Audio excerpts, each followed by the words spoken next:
Good afternoon, Evil, and I will tell you one story of a good viewing. The wind came without warning that first night, rattling the thin panes of my bedroom window like frantic fingers tapping at a coffin lid. I jolted awake, breath bursting in ragged gasps, and my eyes were drawn to the dark landscape beyond the glass. There, hazy beneath the pale moonlight, stood something impossible, a solitary figure on the farthest reachable patch of earth, motionless and impossibly still. I blinked, and when I opened my eyes again, it was gone, as though swallowed by the darkness itself. For days afterward, I tried to convince myself it had been a trick of my weary mind. But every dawn brought the same horrific confirmation. There it was again, a shape on the horizon, imperceptibly closer. On the second morning, I glimpsed it when I crept outside to fetch water from the old stone well. Its outline emerged against the dew-dappled fields just beyond the gnarled fence posts. My heart thudded in my chest as I realized that, even in the dim light, it had not moved an inch from where I first saw it. With each sunrise, it inched nearer.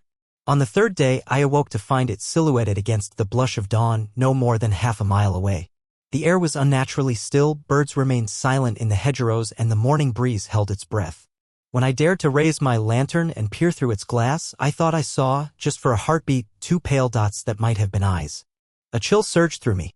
Footprints in the damp earth, trailing from the horizon toward my cottage, invited a dread realization. My every movement was mirrored by those gigantic, claw-marked tracks. Neighbors grew uneasy when I asked if they had seen anything strange on their horizons. Their eyes darted away like children harboring secrets they dared not confess.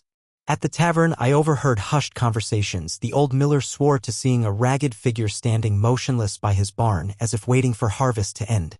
The innkeeper's daughter bawled that a phantom stalked the empty lanes at dusk, dragging its feet through puddles of icy water. Yet no one would admit seeing it too, fearing madness or believing that naming the terror would grant it power. Driven by a mixture of terror and desperate curiosity, I resolved to confront it. Before dawn on the fifth day, I strapped a broad leather belt around my waist, packed flasks of oil and a length of rope, and seized the iron poker from the hearth fire. My lantern's flame trembled as I strode across the dew-soaked meadow, each blade of grass glistening like shards of glass beneath my boots. When I reached the crest of the hill, exactly where I'd first glimpsed the silhouette, nothing remained but moonlit grass and my own echoing footsteps. No trace of the figure, no footprints, no disturbance of the earth. Only the soft tremor underfoot, as if the land itself quaked in dread anticipation. I called out into the emptiness, my voice cracking, "Who are you? Show yourself." My echo drifted away, swallowed by the hollow brown fields. I stayed until the first rays of sunlight banished the night, but the figure did not appear. Instead, a shard of mirror lay half-buried where it should have stood, its silvered surface webs of cracks reflecting my pale, terrified face. That night, I dreamed of long, deserted roads lined with twisted trees whose branches writhed like pleading hands. In the center of the dream stood the figure, uncannily close now, its face half swallowed by shadow, lips curled in a grin that spoke of hungers beyond mortal comprehension. I awoke screaming, drenched in sweat. My lantern's wick had snapped, plunging me into pitch black so complete it felt alive, breathing against my skin. On the seventh day, I could no longer deny its relentless advance. When I ventured to the well at dawn, I found the silhouette less than 200 paces away, blurred but undeniably present. Its form was taller than any man I had ever seen, shoulders narrow and arms hanging too long, the fingers tapering into spidery talons that clicked against the earth with every heartbeat.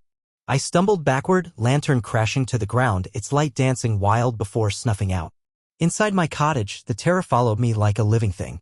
Doors slammed themselves shut at noon, windows rattled as though besieged by unseen fists. I slept fitfully with an axe beside my bed, dreams haunted by the scraping sound of claws on stone, coming ever closer to my chamber door. On one morning, I awoke to find a single drop of viscous black fluid on my pillow, so thick it glistened like tar in the candlelight. I dared not touch it, yet I could not ignore its presence. It was a warning painted in dread. By the ninth day, the horizon trembled with heat haze, and the figure had advanced nearer still. When I harvested wheat in the fields, its shadow stretched across the swaying stalks like a stain of darkness, blotting out the sun.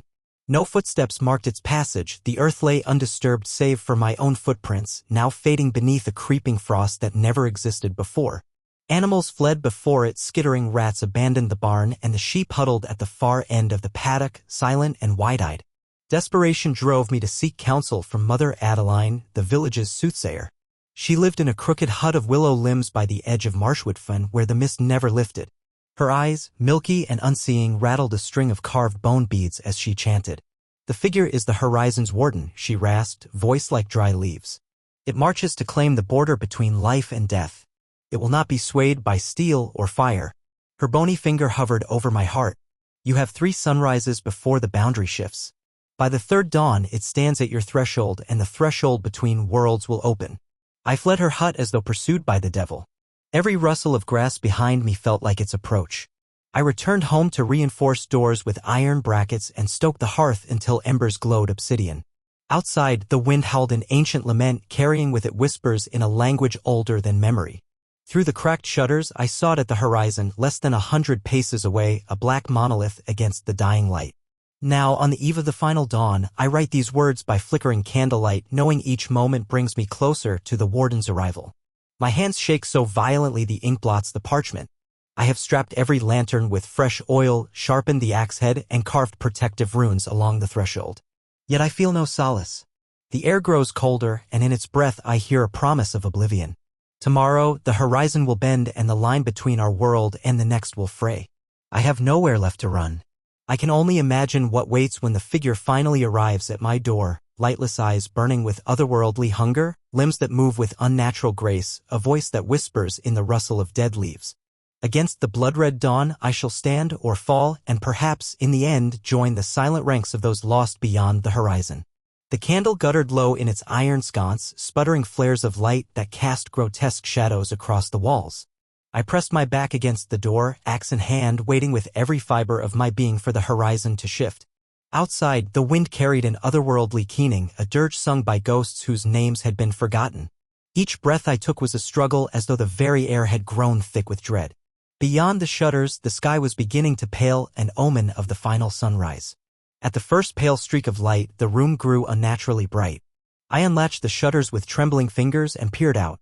There, standing before the cottage door, was the figure, the horizon's warden, taller than any man, its limbs unnaturally elongated, its head bent as if studying me with eyes that burned like coals. Even from here I could see the malformed angles of its face, hollow cheeks stretched over teeth like ivory shards, skin as pale and taut as a corpse's shroud.